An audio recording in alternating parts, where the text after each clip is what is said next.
ಎಲ್ರಿಗೂ ನಮಸ್ಕಾರ. ಇವತ್ತಿನ ಒಂದು ಸಬ್ಜೆಕ್ಟ್ ಅಂದ್ರೆ ವೆರಿಕೋಸ್ ವೇನ್ಸ್ ಅಂತ. ಅಂದ್ರೆ ಏನು?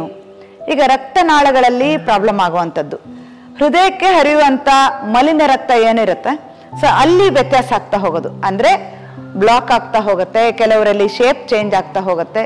ಸೊ ಇಂಥದ್ದು ಪ್ರಾಬ್ಲಮ್ ಆದ್ರೆ ಬೇರೆ ಬೇರೆ ಆರ್ಗನ್ ಮೇಲೆ ಕೂಡ ಅಫೆಕ್ಟ್ ಆಗುವಂತ ಚಾನ್ಸಸ್ ತುಂಬಾನೇ ಇರುತ್ತೆ. ಫಸ್ಟ್ ಏನಾಗುತ್ತೆ ಅಂದ್ರೆ ನಿಮಗೆ ವೆಬ್ ತರ ಕಾಫ್ ಮಸಲ್ ಅಲ್ಲಿ ತೈಯಲ್ಲಿ ಕಾಣಿಸ್ತಾ ಹೋಗುತ್ತೆ ಈ ರೀತಿ. ಸೊ ಅಲ್ಲಿ ಗ್ರೀನ್ ಕಲರ್ ಸ್ಟಾರ್ಟಿಂಗ್ ಅಲ್ಲಿ ಆಗಿರೋದು ನಂತರ ನಿಮಗೆ ಕಾಲು ನೋವಾಗ್ತಾ ಹೋಗುತ್ತೆ, ಇನ್ನು ಹೆಚ್ಚಾಗ್ತಾ ಆಗ್ತಾ ಅದು ಓಪನ್ ಅಪ್ ಆಗುತ್ತೆ. ಸೊ ಆಗ ಬ್ಲಡ್ ಲೀಕ್ ಆಗ್ತಾ ಹೋಗುತ್ತೆ.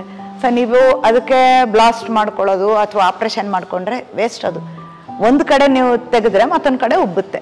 ಸೊ ಅದನ್ನ ನ್ಯಾಚುರಲ್ ಆಗಿ ಸರಿ ಮಾಡ್ಕೋಬೇಕು. ಹೇಗೆ? ಆ ನರಕ್ಕೆ ಶಕ್ತಿ ಬರೋ ಹಾಗೆ ಮಾಡಿದ್ರೆ ನಿಮಗೆ ಆ ಒಂದು ಟ್ಯೂಬ್ ತರ ಇರುತ್ತಲ್ವ ವೇನ್ಸ್, ಅದು ಸ್ಟ್ರೈಟ್ ಆಗ್ತಾ ಹೋದ್ರೆ ಎಲ್ಲದೂ ಕರೆಕ್ಟ್ ಆಗ್ತಾ ಹೋಗುತ್ತೆ. ಅದಕ್ಕೆ ಸ್ಟ್ರೆಚ್ ಆಗುವಂತ ಕೆಲವೊಂದು ಪರ್ಟಿಕ್ಯುಲರ್ ಎಕ್ಸಸೈಸ್ ಬೇಕಾಗುತ್ತೆ. ಪ್ರಾಣಾಯಾಮ, ಮುದ್ರಾ ಈ ರೀತಿ ಕಾಂಬಿನೇಷನ್ ಮಾಡ್ಕೋಬೇಕು.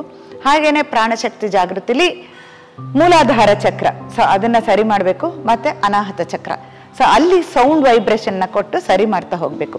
ಅಪ್ವರ್ಡ್ ಮೂವ್ಮೆಂಟ್ ಅಲ್ಲಿ ಬ್ಲಡ್ ಸರ್ಕ್ಯುಲೇಷನ್ ಆಗುವಂತ ಎಕ್ಸಸೈಸ್ ಇಂದ ಹಿಡಿದು ಕೆಲವೊಂದು ಪರ್ಟಿಕ್ಯುಲರ್ ಪ್ರೆಷರ್ ಪಾಯಿಂಟ್ ಕೊಡ್ತೀವಿ, ಅಲ್ಲಿ ಒತ್ತಡನ ನೀಡ್ತಾ ಹೋಗ್ಬೇಕು. ಇಂಥದ್ದೆಲ್ಲ ಮಾಡ್ಬೇಕು ವಿನಃ ನೀವು ಬೇರೆ ಇನ್ನೇನೋ ಮಾಡೋದು, ಅದಕ್ಕೆಲ್ಲ ಟ್ಯಾಬ್ಲೆಟ್ಸ್ ಎಲ್ಲ ಇರೋದಿಲ್ಲ. ಏನೇನೋ ಮಾಡಿದ್ರೆ ಅದು ಇನ್ನೇನೋ ಆಗಿ ತೊಂದರೆ ಆಗೇ ಆಗತ್ತಲ್ವಾ.